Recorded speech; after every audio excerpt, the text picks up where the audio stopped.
만약에 40에 오픈했다면은 50세까지는 엄청나게 일을 하셔야 돼요. 힘드셔도. 한국의 현실이 너무 지나치게 디자인을 강조하면서 하시는 분도 계세요. 나중에 이제 한 2, 3년, 4, 5년 지나면 건물 유지 관리하기가 상당히 어려운 그런 마감 재료라든가 디자인이라든가 그런 게 많거든요. 그래서 그런 부분들은 건축이라는 게 무엇인지 건축사가 좀 한번 고민해 봐야 될 것 같아요. 여러분의 구독과 좋아요가 강의를 하게 하는 힘입니다. 꼭 구독해서 공부해 보시기 바라겠습니다.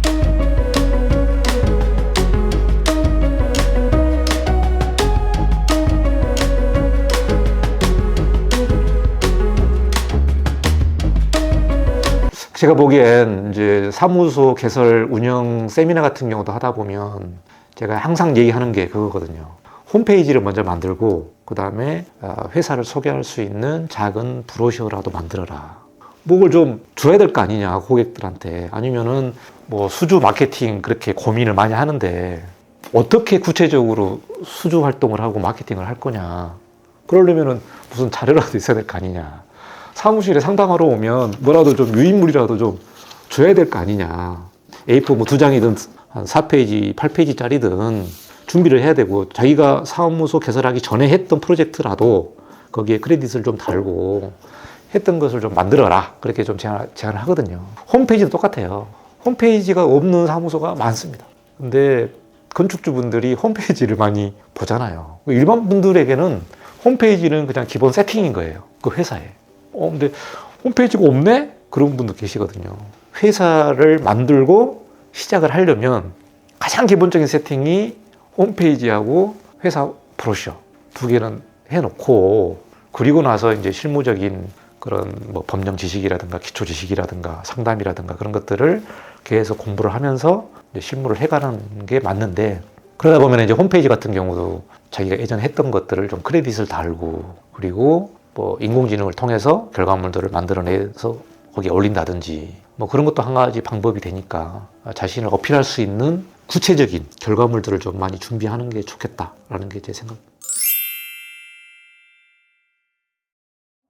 제가 2012년도에 오픈을 해서 지금 이제 25년이니까 대략 한 14년 정도 되는데 사무소 오픈하고 대략 한 5년에서 7년 정도? 그 정도는 엄청난 일을 해야만 자리를 잡게 되는 거죠. 12년 정도가 넘어가면 조금 약간 좀 정체기로 들어갈 수도 있다. 물론 경기 여건하고 연동이 되지만 만약에 40에 오픈했다면은 50세까지는 엄청나게 일을 하셔야 돼요. 힘드셔도. 한국의 현실이 그래요.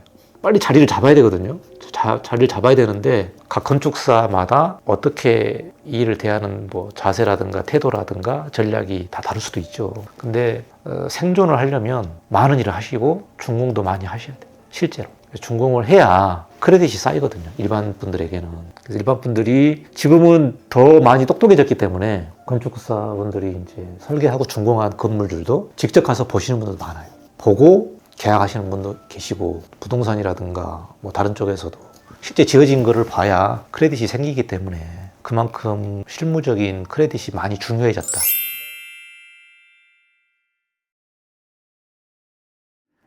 한국은 사실 건축 문화라는 게 정말 있는지 그것도 사실 좀 우리가 생각해 볼 부분인데 어쨌든 한국이 아파트 위주로 이제 전반적으로 시스템이 돌아가다 보니까 사실 아파트 공화국이죠. 아파트 공화국인데 아파트 자체도 디자인에 대해서 좀 혁신적으로 나오는 경우도 좀 드물기도 하고 너무나 경제성 위주로 가다 보니까 그 다음에 부동산 투자 쪽으로 가다 보니까 뭐 건축 문화가 굉장히 척박하다 그렇게 봅니다 사실. 그래서 이게 건축으로 세상을 아름답게 제 슬로건은 그냥 우리가 일상생활에서 만나는 그런 건축물들도 있잖아요. 소규모 건축물들이 주로 볼 수 있는데 그런 건축물의 디자인이 그래도 조금 나으면 조금 더 세상이 더 아름다워지지 않을까. 그 다음에 우리가 조금 건축에 대해서 스트레스를 좀 덜 받고 또 좋은 장소, 좋은 건축, 좋은 도시 이런 게 좀 만들어지지 않을까라는 생각이거든요. 그러니까 지금은 이제 세대도 많이 지금 교체되고 있는 시기이기도 하고 또 젊은 분들이 많이 올라오는 시기다 보니까 디자인에 대해서도 많이 신경을 쓰는 쪽으로 많이 가고 있는데 건축사가 어쨌든 뭐 이제 설계를 해야 되고 디자인을 해야 되니까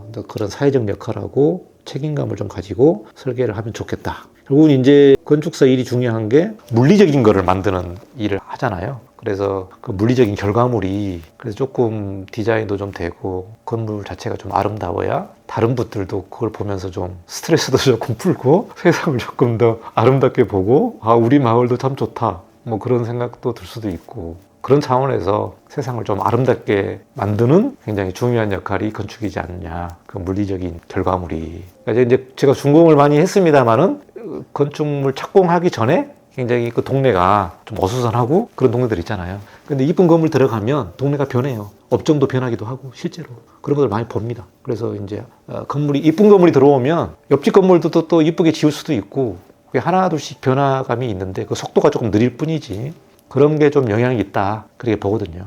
그래서 건축의 중요한 역할 가장 시작점이 건축에서 시작해서 도시를 아름답게 만들지 않겠느냐라는 생각이 드네요. 저는 굉장히 실용적인 측면을 많이 강조를 해요. 가급적이면은 건축주의 요구사항을 좀 많이 들어주는 측면이거든요. 저 같은 경우는. 그러니까 만약에 제 설계를 건축주한테 강요하는 사람은 아니에요.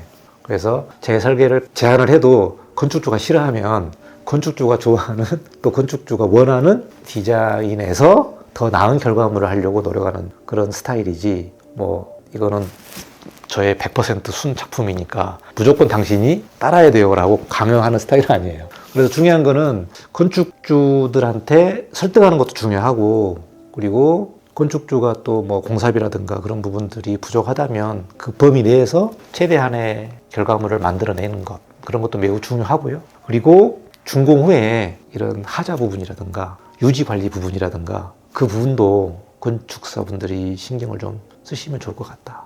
디자인을 너무 강조하다 보면 한쪽이 어떤 문제가 발생할 수도 있거든요. 그래서 너무 지나치게 디자인을 강조하면서 하시는 분도 계세요. 나중에 이제 한 2, 3년, 4, 5년 지나면 건물 유지 관리하기가 상당히 어려운 그런 마감 재료라든가 디자인이라든가 그런 게 많거든요. 그래서 그런 부분들은 건축이라는 게 무엇인지 건축사가 좀 한번 고민해 봐야 될 것 같아요. 과연 건축은 순수 예술이냐 아니면은 건축은 건축이냐 뭐 그런 부분에서 내가 어떤 건축을 해야 좋은 건축인지 과연 누구를 위한 건축인지를 한번 고민해 보시는 게 좋을 것 같다 그런 생각이 드네요.